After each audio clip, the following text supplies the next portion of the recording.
Chers téléspectateurs de la LCS, notre invité pour ce numéro de Derrière le miroir est en train de passer à l'antenne en direct dans son studio derrière cette porte.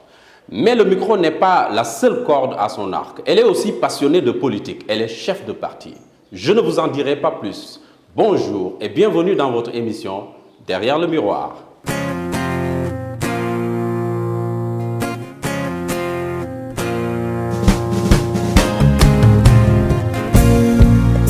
Bonjour Ndella. Ah, Amadou. Comment allez-vous? Ça va très très bien. La LCS est venue vous rendre visite. Ah, c'est avec beaucoup de plaisir que je vous reçois.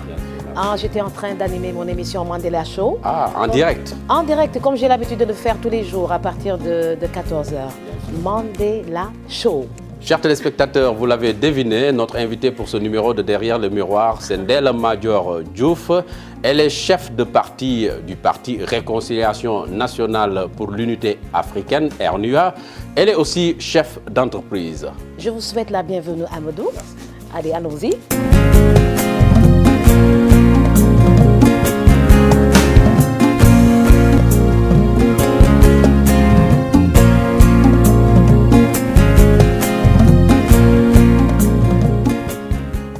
Chers téléspectateurs de la chaîne sénégalaise, comme je vous l'annonçais tantôt, notre invité pour ce numéro de Derrière le miroir est Ndella Madior Diouf du parti Réconciliation nationale pour l'unité africaine. Bonjour Ndella. Bonjour Amadou. Ndella, je vois que vous avez une passion pour la radio. Pas seulement la radio, la télé, les nouvelles technologies de l'information, tout ce qui est communication. Et pourquoi? Et pourquoi? Bon, donc c'est après la médecine. Hein, donc j'ai d'abord démarré par la médecine, à la faculté de médecine de Dakar. Et après, en 1994, il fallait faire la promotion d'une association que j'avais créée, SOS Santé à l'époque.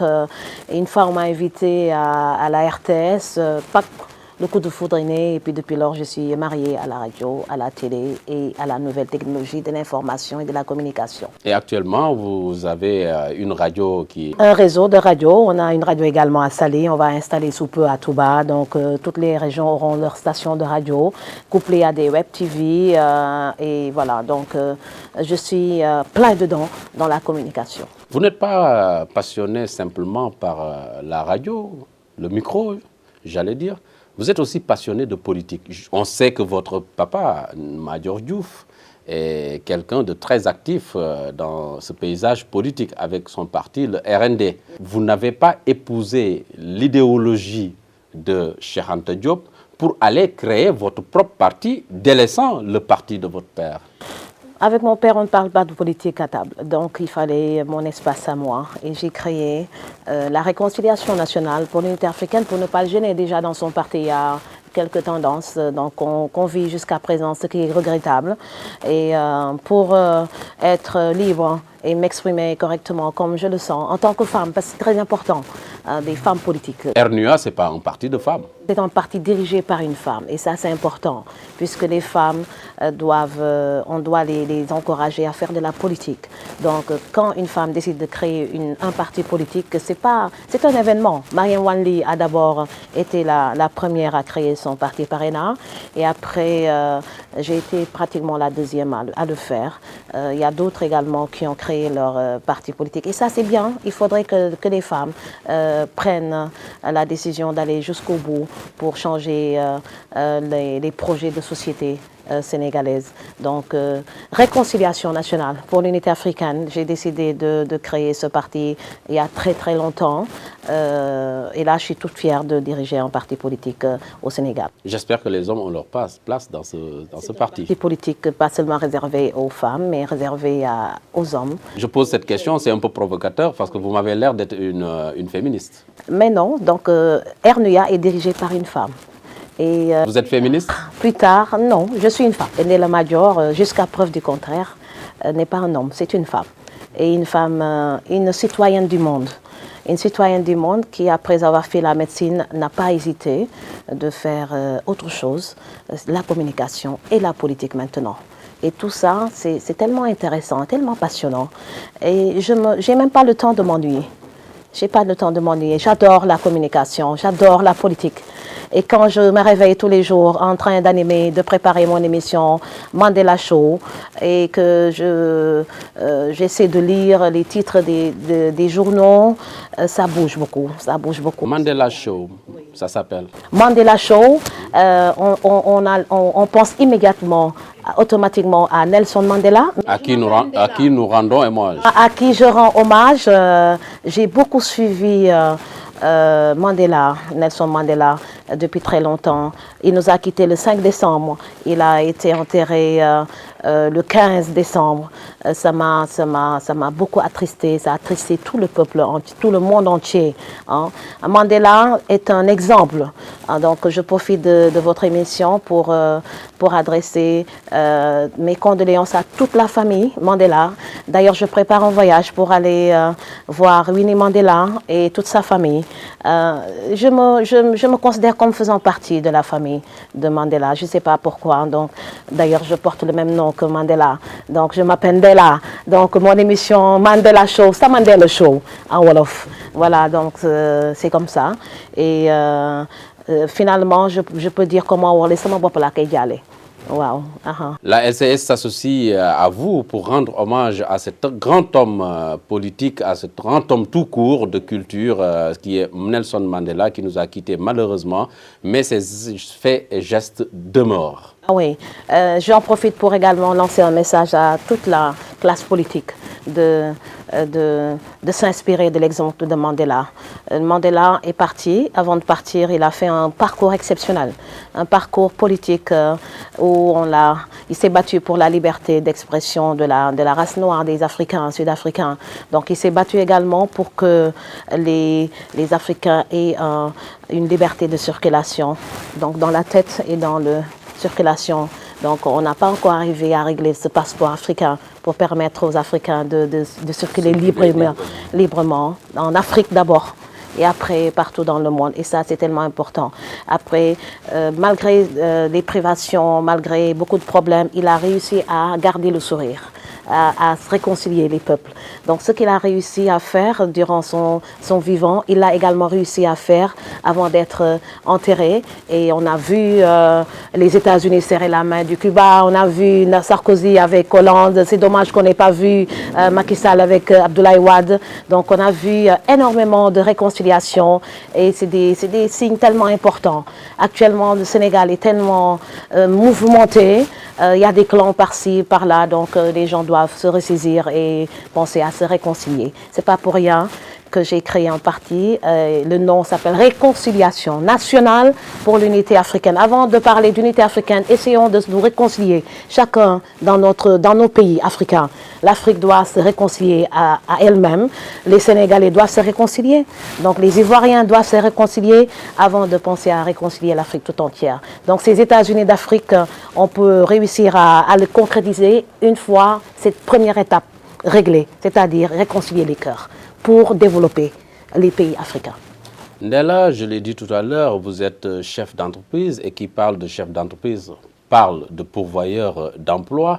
Et aujourd'hui, le chef de l'État a pris une décision qui me semble importante, c'est de regrouper toutes ces agences pour l'emploi des jeunes en une seule entité. Comment avez-vous accueilli cette décision? Avec joie. Donc, il devait d'ailleurs le faire depuis très longtemps. Il a même pris beaucoup de retard à le faire puisqu'il est là depuis 2 ans. Et une fois, quand il a été élu en 2012, le président a pris la décision de supprimer bon nombre d'agences. Donc, ces agences qu'il vient de supprimer, il y en a 3. Donc, cette décision, il devait les prendre dès donc mars 2012. Mais bon, il n'est jamais trop tard pour bien faire. Donc, une seule entité. Une entité qui s'occupe de l'emploi des jeunes, qui est une demande sociale. Les Sénégalais veulent de l'emploi, mais bon, avant d'avoir prétendre à un emploi, il faut avoir une qualification professionnelle. Les Sénégalais, beaucoup d'entre eux demandent de l'emploi sans avoir une qualification professionnelle. Donc l'agence qu'il a décidé de créer, qui va regrouper ces différentes agences qui existaient, je pense qu'il a prévu de développer la notion, le volet formatif. parce qu'il faut d'abord former. On ne peut pas donner de l'emploi si on ne forme pas les jeunes. Et les jeunes ne sont pas formés au Sénégal. Il faut qu'on les forme. Et la formation ne se limite pas à un parcours universitaire, du préscolaire à l'université, non. Donc la formation professionnelle. On veut des maçons bien formés, on veut des infirmiers bien formés, on veut des menuisiers bien formés, on veut des pêcheurs bien formés. Tous les secteurs, ça nécessite de la formation. Hein? Donc s'ils réussissent à régler ce problème de formation, après le reste, ça va venir tout seul. Et puis avec un coaching, de création d'emplois. Donc ces enfants formés pourront être formés à créer des entreprises. L'APEX est là pour aider à monter une entreprise, à exonérer les taxes douanières et tout. Donc on attend de cette agence nouvellement créée, outre la formation, mais l'accompagnement.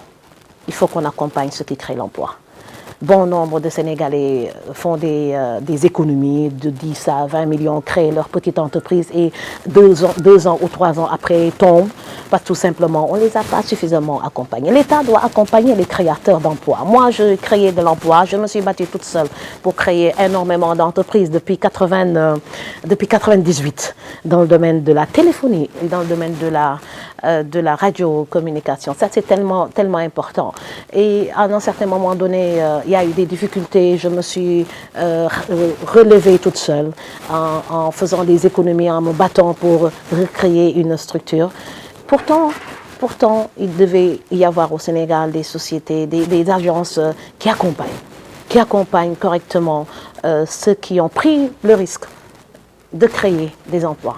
Parce que dans la vie, on peut dire, écoute, on part à l'école et après on se forme, après on crée son emploi à soi et on peut se limiter à ça, à ce stade. Par contre, il y a des catégories de personnes qui sont passionnées de création d'emplois, qui pensent à créer 1000, 2000, 3000, 4000 emplois dans une société, qui pensent à créer des sociétés qui vont durer des siècles.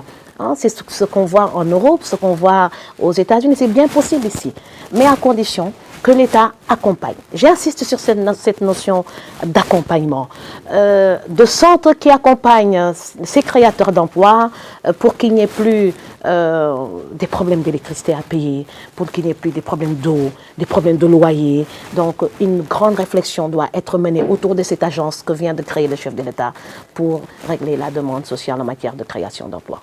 Pour rester toujours avec cette nouvelle agence peut-être qui va être créée pour regrouper toutes ces agences, mais le problème qu'on a vu et constaté durant tous les régimes qui se sont succédés, c'est qu'il y a une politisation de la création d'emplois, c'est-à-dire que toutes les agences, toutes les structures qui ont été créées censées donc booster la création d'emplois, souvent c'est tiré vers le bas parce que il y a la politisation, il y a le militantisme et il y a le clientélisme politique. C'est dommage, il faut mettre les personnes qu'il faut à la place qu'il faut. On ne peut pas prendre une personne, un menuisier, et lui confier la direction d'une agence de création d'emplois alors que cette personne n'est pas qualifiée. Ce n'est pas parce qu'il dirige une base politique à Fatick ou bien à Tambacounda qu'on va lui donner une agence de création d'emplois. Mais ça se mérite. Il faut d'abord avoir une qualification professionnelle. Le président Macky Sall a énormément de chance. Quand je dis qu'il a énormément de chance, il a été élu par les jeunes. Ce n'est pas Benno Bokk Yakaar qui a mis le président Macky Sall au pouvoir. Il le sait et Benno Bokk Yakaar le sait. Donc c'est la jeunesse qui s'est levée pour une rupture. Donc quand on a mis au pouvoir le président Macky Sall, c'était pour créer carrément une rupture totale. Si vous dites oui, ça veut dire que vous n'êtes pas convaincu que la rupture elle soit en marche. Bon, donc c'est pas pour rien qu'il ait supprimé 3 agences pour en faire une agence pour régler le problème de l'emploi, parce qu'il sait pertinemment que ça ne marchait pas à un certain moment donné. Donc, je pense qu'il a pris la décision de ne plus politiser certains postes, des postes qui règlent des questions vitales. L'emploi, c'est un problème vital au Sénégal. Donc, on ne peut pas confier une agence d'emploi à des personnes qui n'ont pas une préoccupation de vouloir régler le problème de l'emploi immédiatement en passant par la formation. On ne pourra jamais régler le problème de l'emploi sans régler le problème de la formation. J'insiste sur ça.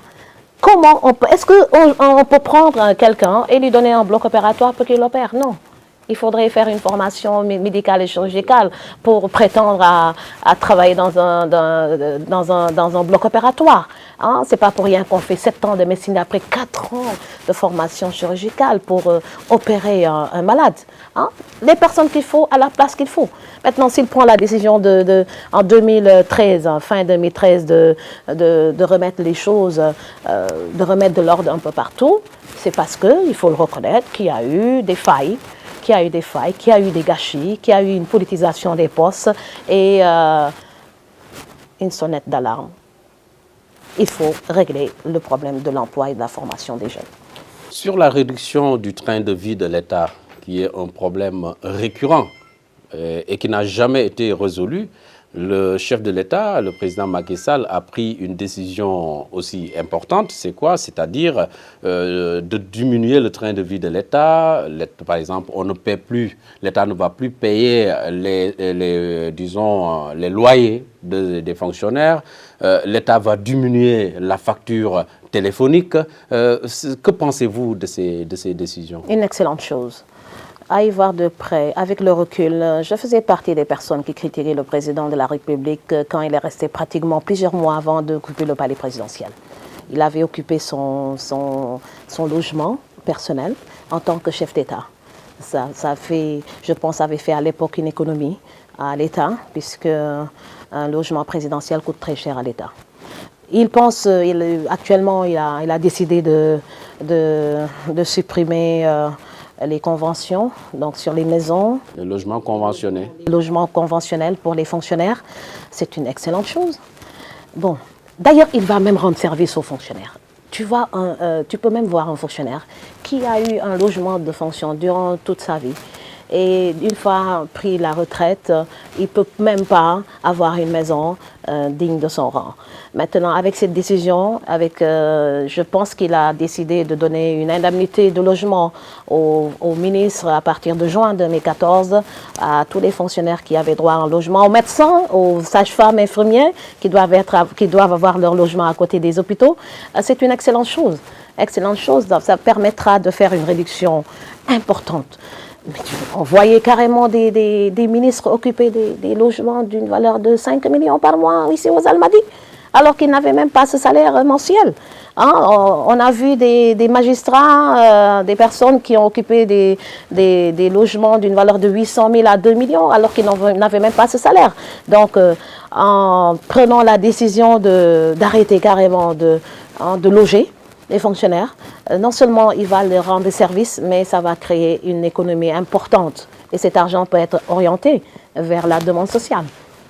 Il y a tellement de problèmes à régler. Maintenant, il y a la facture téléphonique aussi. Vous venez de parler de la facture téléphonique. Ça, maintenant, c'est le comble. Le président Abdoulaye Wade, avant de partir, nous a laissé un intranet gouvernemental. L'intranet gouvernemental, c'est de communiquer gratuitement en utilisant le réseau des ordinateurs. Donc, une communication gratuite. Aujourd'hui, le Sénégal dispose d'une communication gratuite. Ça veut dire tous les fonctionnaires, pour travailler, peuvent communiquer gratuitement entre eux en utilisant l'ordinateur, en utilisant l'intranet gouvernement. Des milliards ont été dépensés. On veut regarder ce cadeau sans l'utiliser. Mais en prenant la décision de réduire les consommations téléphoniques qui ne font qu'enrichir la France Télécom. Et c'est les 3 opérateurs qui sont connus de tous les Sénégalais qui sont là et qui s'enrichissent pas sur le dos des Sénégalais, mais qui envoient des factures extrêmement salées à l'État. Donc, s'il prend la décision de réduire, de mettre, de gescompter les factures téléphoniques des fonctionnaires, c'est une très bonne chose. Donc, mais est-ce qu'on ne risque pas de tomber dans le misérabilisme? Mais non. Donc, bon, dans la mesure où certaines lignes ont été utilisées pour des raisons politiques. Donc, certains secrétariats de ministres, c'était comme des permanences de partis politiques. Donc, voilà. Donc, il faut mettre de l'ordre un peu partout. Moi, je suis pour une réduction drastique de la consommation téléphonique et une utilisation raisonnable de la téléphonie. Parce que parfois, il y a des voies téléphoniques qu'on est obligé de prendre. sans passer par l'ordinateur. Donc, parfois, on peut s'en priver. On s'en prive via Internet, via Skype, via Viber, l'intranet gouvernemental. Il faudrait qu'on apprenne d'abord aux fonctionnaires d'utiliser l'intranet gouvernemental. Et ça, bon, c'est des séminaires à faire de formation pour réduire la consommation téléphonique de l'État. Merci Ndella. Nous n'avons pas encore fini notre visite de vos locaux. On est ici à la radio, mais je pense qu'on peut aller visiter la télé aussi, voilà, le projet de télé. On va aller visiter le projet de télé. Après, une prochaine fois, je vais vous amener à Saly, à Touba, à Kolda, puisqu'on est en train d'élargir le réseau de Saphir et de Santé FM.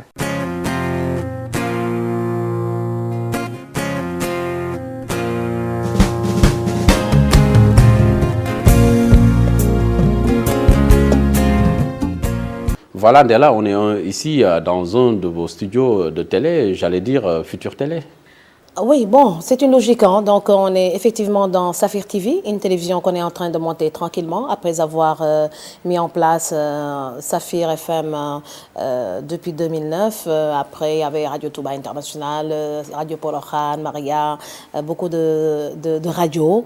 Donc, la télévision, c'est une suite logique. Donc, ici à Sacré-Cœur 3, plus précisément à l'immeuble Saphir, effectivement, on est en train de monter notre propre télévision. Parlons un peu des prochaines élections locales qui ont été décalées jusqu'au mois 29 juin 2014 et le mandat des élus locaux a également été prorogé jusqu'à cette date. Que pensez-vous de cette décision ? Bon, le président a dit qu'il n'a pas reporté, qu'il a décalé. Effectivement, 3 mois, c'est un décalage, mais pas un report. Et c'est dommage qu'il ait pris cette décision de décaler, puisqu'on parle actuellement de l'acte 3 de la décentralisation.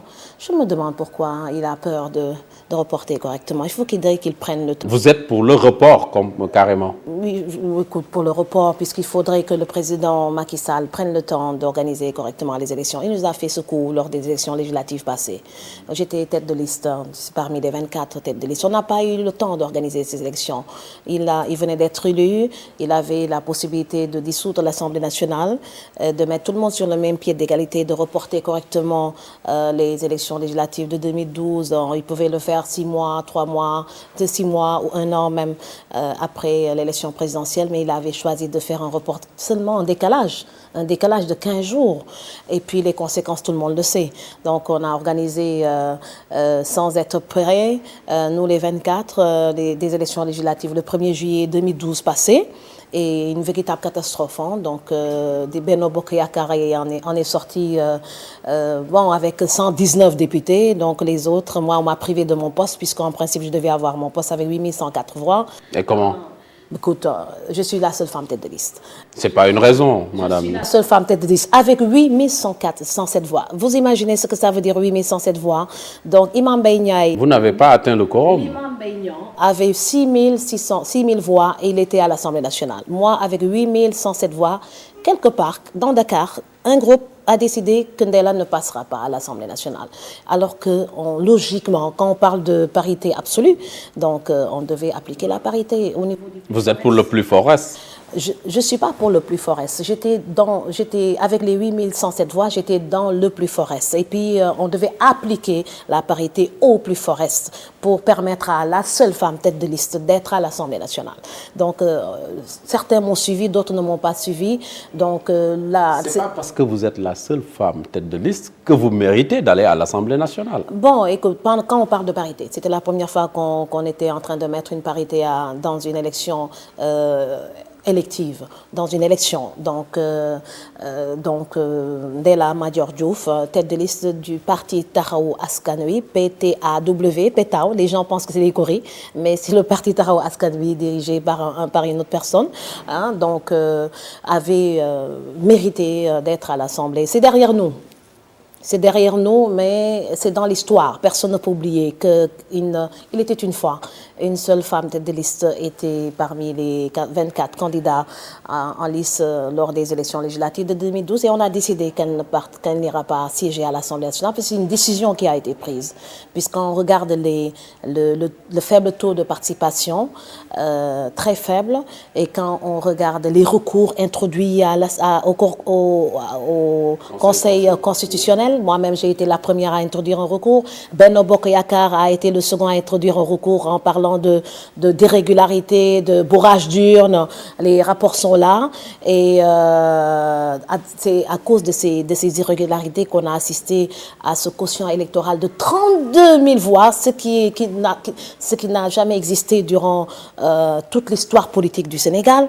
32 000 voix pour avoir un poste de député. Donc c'est ce qui s'est passé la dernière fois. Tout ça parce qu'on n'a pas eu le temps de préparer correctement ces élections législatives. On a passé presque 5 jours au ministère de l'Intérieur pour pouvoir déposer nos listes. Même Benno Bokk Yakaar, le jour même, n'était pas prêt pour déposer toutes les listes, donc pour les listes proportionnelles et départementales. Quelque part, j'ai l'impression qu'il s'est fixé un objectif de respecter le calendrier républicain électoral, mais pourquoi? Quand on n'est pas prêt, mais il faut prendre le temps d'organiser. Qui n'est pas prêt? Quand le peuple n'est pas prêt. Qui n'est pas prêt? Ce n'est pas les Sénégalais qui l'ont dit. Une élection. Peut-être les partis politiques, les hommes politiques ne sont pas prêts. Les partis politiques n'étaient pas prêts, le ministère de l'Intérieur également n'était pas prêt pour organiser des élections législatives immédiatement après une présidentielle très compliquée, où il y a eu 2 tours. Ça coûte cher d'organiser une élection. Vous imaginez, l'État a dépensé 120 millions pour Ndella Diouf, pour des affiches de Ndella. Et les bulletins de vote, c'est de l'argent. 120 millions multipliés par 24, c'est beaucoup de milliards. Et ça, qui a gagné cet argent? Mais ce sont les imprimeries. Certains ont même gagné 4 candidats, 9 candidats. Donc, il y a tellement de choses inadmissibles qui existent autour de l'organisation des élections. Et donc, ça mérite de prendre le temps d'organiser correctement pendant qu'on parle de l'acte 3 de la décentralisation. Franchement, tous les Sénégalais ne savent même pas de quoi ça parle. Donc, on doit prendre le temps d'expliquer au peuple comment, qu'est-ce que ça veut dire l'acte 3 de la décentralisation, quelles sont les conséquences, comment préparer les listes, où il y aura également la parité. Donc, il doit prendre le temps. Il a déjà pris la décision de décaler. L'idéal, c'était d'organiser des élections en 2015. Prendre le temps. Prendre le temps. J'ai suivi vos émissions, j'ai discuté avec beaucoup d'hommes politiques qui ont qui ont sur la même longueur d'onde que moi, qu'il faut reporter correctement l'élection législative. Et moi, je suis... Les élections locales. Les élections locales. Je suis allée encore beaucoup plus loin en parlant de dissolution même d'Assemblée nationale pour pouvoir coupler les élections législatives anticipées aux locales reportées. Et ça va faire une économie et ça va mieux préparer les différents partis politiques et les coalitions à préparer leur liste, à identifier des personnes leaders pour aller en compétition. Vous parlez de dissolution de l'Assemblée nationale. Bon, ce n'est possible qu'après 2 ans, mais quelle est la raison qui pourrait motiver cette dissolution? Amadou, moi j'ai été la seule femme tête de liste, donc j'ai participé correctement aux élections législatives et on m'a rien raconté, j'ai vécu carrément l'organisation des élections, donc ça s'est extrêmement mal passé, donc nous tous on n'était pas prêts. Vous évoquez l'irrégularité. Il y a eu beaucoup d'irrégularités, il y a eu un faible taux de participation, le code électoral a laissé tout passer, donc rien n'a été prévu dans le code pour empêcher ou annuler un scrutin en cas de faible taux de participation. Donc, malgré le faible taux de participation, toutes les caméras du Sénégal, du monde, ont vu les cours des écoles complètement vides. Comparé à ce qui s'est passé lors du premier tour et du second tour, les gens ne se sont pas déplacés pour aller voter lors des législatives de 2012. Donc, il fallait annuler le scrutin. Mais ce n'était pas prévu dans le code électoral. Donc, tout est passé comme lettre à la poste. Bon, il y a eu cette histoire de refus d'application de la parité au plus fort. Ce n'est pas seulement Ndella. Ça, il fallait que toutes les femmes devaient se battre pour l'application de la parité au plus fort. Parce que si on ne l'applique pas au plus fort, on ne va pas l'appliquer au niveau du bureau. C'est ce qui s'est passé récemment. Pour le cas d'Aïda Mbouch, on l'a entendu parler. Bureau de l'Assemblée, vous voulez dire? Au bureau de l'Assemblée nationale, puisque la parité également n'a pas été appliquée correctement. Voilà. Donc, ces motifs également Réumi n'est plus de Benno Bokk Yakaar. Les gens quittent Benno Bokk Yakaar. Et Benno Bokk Yakaar était la coalition en compétition avec les 23 autres lors des élections législatives. Tu es un parti politique, tu fais partie d'une coalition. Tu ne fais plus partie d'une coalition et tu maintiens ton poste de député. Il y a tellement de choses qui se passent. Et pourtant, ce n'est pas prévu. C'est des choses, vous voulez dire, à changer. Parce que la coalition de partis, ce n'est pas le parti politique. Donc, quand un député démissionne de son parti en couche de législature, il est automatiquement déchu. Oui. Mais quand il démissionne d'une coalition, la règle ne s'applique pas. Voilà, donc c'est des choses à revoir. Donc Amadou Makhtar Mbow est chargé de changer, d'apporter des réformes des institutions. Donc on attend pour qu'il apporte beaucoup de modifications parce qu'il y a tellement de choses qui sont absurdes, entre guillemets. Hein. Donc une personne qui sort d'une coalition doit automatiquement perdre son mandat de député. Mais pour l'instant, tel n'est pas le cas. Donc, tout à l'heure, vous avez parlé de la cherté, du coût de l'organisation des élections. Oui. Est-ce à dire que vous n'êtes pas d'accord pour l'organisation, vous n'êtes pas pour l'organisation d'un référendum concernant le mandat du président de la République? Je suis d'accord pour l'organisation d'un référendum, ça doit pas... C'est une élection de plus. C'est une élection de plus, mais on peut faire, bon, cette fois-ci, ce sera oui ou non. Donc, il n'y aura pas beaucoup de bulletins. Par contre, si c'est 24 candidats, c'est 24 en liste à créer. Donc, ça va enrichir certaines personnes, bien sûr, qui vont gagner les marchés, mais ça coûte excessivement cher. Pourquoi pas un bulletin unique? Il y a tellement de choses à apporter. J'ai participé à une élection. J'ai vu beaucoup de désordre, les gens gaspillent énormément d'argent. Donc, prenons le temps d'organiser les choses.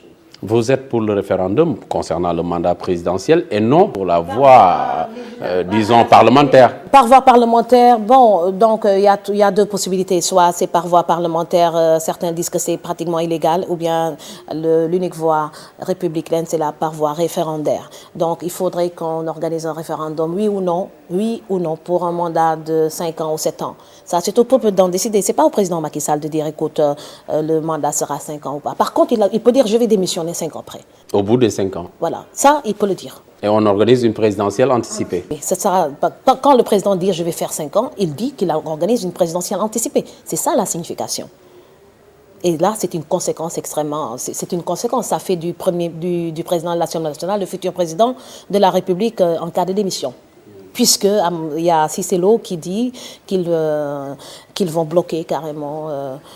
Donc, si jamais ils veulent utiliser la voie parlementaire, que la loi ne passera pas, qu'on ne va pas réduire le mandat présidentiel de 7 ans à 5 ans. Hein? Donc, ça va chauffer, ça va beaucoup chauffer. Donc, si l'Assemblée nationale décide de ne pas réduire et que le président décide de réduire, ça veut dire qu'il démissionne, automatiquement, il va perdre son poste et il sera remplacé par le président de l'Assemblée nationale. Dans 2 ans, on ne saura pas qui sera. Bon, après, on va organiser des élections, donc 3 mois ou 6 mois après. On va parler de tout à fait autre chose, c'est la bourse de sécurité familiale où la femme est au cœur de ce dispositif, c'est-à-dire que les sous seront gérés par les femmes. Vous êtes une femme, que pensez-vous de cette responsabilisation de la femme? Pendant qu'on parle de parité, donc c'est tout à fait normal qu'on essaie de responsabiliser les femmes. Donc déjà, la parité crée beaucoup de postes disponibles pour les femmes. Donc ça favorise la scolarisation des filles.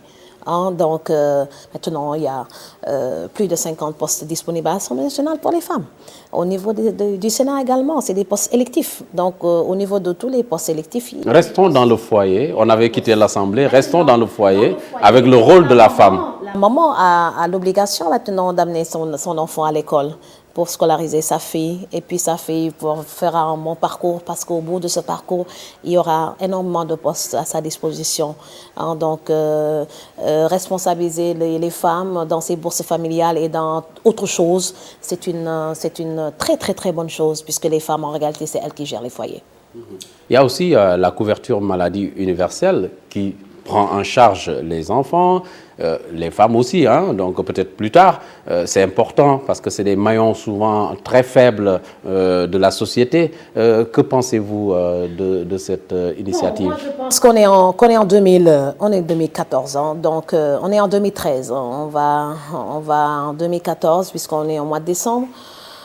En étant médecin, il ne faudrait pas qu'on trompe les Sénégalais. On est là actuellement, aujourd'hui, si vous allez à l'hôpital Aristide de Dantec, si vous n'avez pas de l'argent, on va pas vous soigner. On parle beaucoup de couverture médicale universelle. Mais Vous n'y croyez pas? Écoute, c'est une chose qu'on peut bien faire, qu'on peut bien réussir. Est-ce que l'État a le budget? Il faudrait que l'État A les moyens? L'État doit mettre suffisamment d'argent. L'État doit mettre suffisamment d'argent au niveau des structures hospitalières. L'État doit mettre suffisamment d'argent dans le budget du ministère de la Santé pour faire face à cette demande médicale, à cette demande de soins. Les Sénégalais souffrent médicalement. Quand tu n'as pas d'argent, on ne te soigne pas. Les hôpitaux sont malades, quand les hôpitaux ne soignent même pas, bon, soignent, mais il faut avoir de l'argent pour payer l'ordonnance. Alors, il n'y a pas une santé pour tous. C'est ça qui m'a poussé à faire de la politique. C'est ça qui m'a poussé à faire de la politique. C'est pour changer des décisions, pour prendre les décisions qu'il faut. Donc, la santé pour tous, pour tout le monde. Mais actuellement, en 2013, il faut de l'argent pour se soigner. Combien de Sénégalais sont morts dans la dignité, sont restés chez eux parce qu'ils n'avaient même pas le transport pour aller à l'hôpital? Quand vous appelez le 18 ne va pas transporter le malade. Eux, ils transportent seulement les blessés de circulation, bien les morts. Hein? Il y a tellement de choses à régler. Là, actuellement, le ministre de la Santé, c'est une femme médecin. Hein? On devait lui donner suffisamment de moyens pour faire face à ces urgences médicales et chirurgicales. Les Sénégalais meurent chez eux. C'est ça la réalité. Et le président de la République doit être suffisamment informé pour qu'il renforce, pour qu'il applique, pour qu'il puisse mettre en œuvre cette couverture médicale universelle, qui est une bonne chose. Mais pour l'instant, les Sénégalais ne le sentent pas, c'est ça la réalité. Mais on a vu l'ardoise que le plan Sésame a laissé aux hôpitaux. Oui, mais bon, tout ça, c'est des financements à chercher. L'État doit... il y a tellement d'argent gaspillé dans les autres agences. Il y a tellement d'argent gaspillé ailleurs. On voit beaucoup de gaspillage un peu partout. Vous êtes pour l'État-providence? Écoutez, donc l'État doit appuyer le ministère de la Santé, l'État doit appuyer les organisations médicales privées, c'est-à-dire les cabinets, les postes de santé doivent être équipés correctement, la formation des médecins et des paramédicaux doit être renforcée pour un bon personnel paramédical et médical. Hein, donc c'est ce qui manque actuellement. Donc prenons ce problème à fond, réglons ce problème pour permettre une meilleure santé des populations, parce que les Sénégalais en ont bien besoin. Couverture médicale universelle, d'accord, mais avec un financement à côté pour que quand vous amenez un malade à l'hôpital, qu'on le soigne. Le problème maintenant de coût qu'il va payer, qu'on le règle après avoir traité le malade en urgence. Tel n'est pas le cas pour l'instant. Là, on va finir avec cette actualité tragique. Le Sénégal a perdu 2 soldats au Mali, à Kidal, et 2 soldats aussi au Soudan, dans le cadre d'une mission des Nations Unies. Votre impression, votre réaction? Bon, c'est le prix à payer quand on décide de participer au maintien de la paix un peu partout en Afrique. Les Africains doivent se battre pour qu'il y ait une paix en Afrique. Donc, le président Macky Sall a décidé d'envoyer des militaires sénégalais un peu partout, dans les foyers de tension africaine. Donc, c'est normal qu'on soit représenté partout dans les foyers de tension pour maintenir la paix. Maintenant, les prix à payer, il y a des risques. Hein, donc, la France vient de perdre deux militaires. Hein, donc, là-bas en Centrafrique. Donc, le Sénégal a perdu 2. J'en profite pour présenter mes condoléances aux familles éplorées. Mais c'est le prix. C'est dommage, c'est le prix à payer quand on décide d'aller en guerre. Ndella Madior Diouf, la LCS vous remercie. Je vous remercie de m'avoir donné l'opportunité de participer à votre émission Derrière le miroir, qui a permis aux Sénégalais aujourd'hui de découvrir une nouvelle facette de Ndella Madior, qui est une femme de développement. Chers téléspectateurs, à vous également, merci d'avoir suivi ce numéro de Derrière le Miroir. Nous vous donnons rendez-vous dans 15 jours pour un autre numéro. Mais en attendant, vous pouvez nous envoyer vos suggestions, vos réactions à l'adresse mail et Facebook qui s'affiche au bas de l'écran. Suivez également votre chaîne de télévision, la LCS, la chaîne sénégalaise, la chaîne Passionnément, la télé Passionnément, la chaîne la plus proche des Sénégalais. À bientôt.